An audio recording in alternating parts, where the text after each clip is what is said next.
Here we are at a critical point on the walk from North Birmingham under the M6 as the A452, the Chester Road, goes under it, and we're looking over the mighty River Tame on its way to the Trent and eventually the North Sea. Which has always confused me, because I've always thought that rivers in Birmingham should head west to Wales. But as I've lived here over the years, I've come to embrace that Birmingham is in fact a bit of a watershed, and some of its rivers go west and some go east. And this one does that.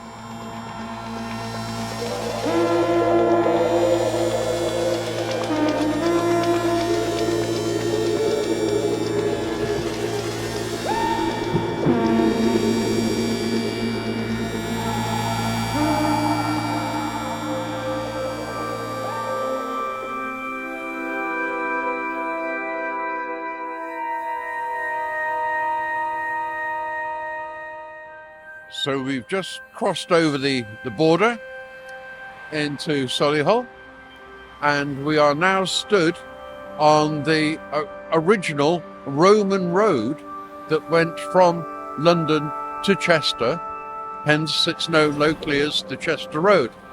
Well, of course, the new road has been built to accommodate for all the traffic, but the bit that we're now going to walk up is the original. People have been travelling up and down this road for over 2,000 years. And I love when I get to this point that I'm now walking in the footsteps of people that have travelled this way for over 2,000 years.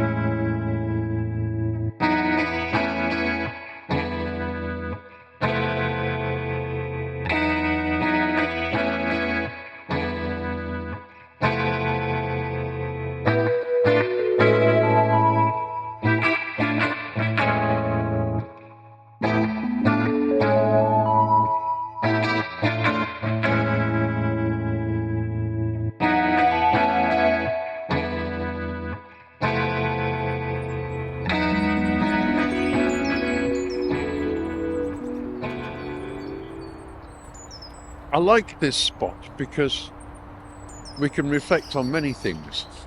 First of all, we're stood on the edge of a graveyard that contains many Commonwealth graves. As we look out from here, we're looking over where the incredible Spitfire factory was. It's now occupied mainly by the Jaguar Land Rover plant that we can see. And if we look to our left, we'll see Fort Dunlop and a whole range of West Midlands industries spread out before us. And then if we just look slightly to our right, we'll see the very hill that the castle that gave Castle Bromwich its name used to stand on. We don't think it was ever stone. It was a motte and bailey. And as you can see, it would have had an amazing view out over the floodplains of the River Tame. So they had great pasture. They had all the benefits that a well-stocked fish river would bring. So 2,000 years of history, both ancient and modern, spread out before us.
We're in the northern corner of the gardens now, and they are the last of this design that was built in the UK, because shortly after this was designed, a fellow called Capability Brown came along with a whole new style of garden layout.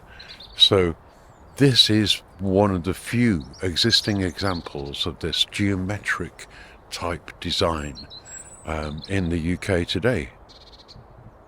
And of course, around the borders, within the walls, we've got some gorgeous, tremendous displays in the summer of fabulous tulips and all sorts of other exciting flowers. It's a garden that was designed to look at its best in May and June. Let's move on down the Hollywalk. And at the far end of the Hollywalk is the music room. This room has the best acoustic of any room I've ever been in. And I think there would have been harpsichords when it was built, but primarily stringed instruments, violas, cellos, that sort of thing. But it still amazes me that in 1700 there were architects who knew just what dimensions to build to in order to get this gorgeous reverb that we're hearing now. And in fact, I do make it a part of my routine whenever no one is about to come and have a sing here myself. It might blow your mic though, watch out. Okay. And it's now or never, come hold me tight, kiss me my darling, be mine tonight, tomorrow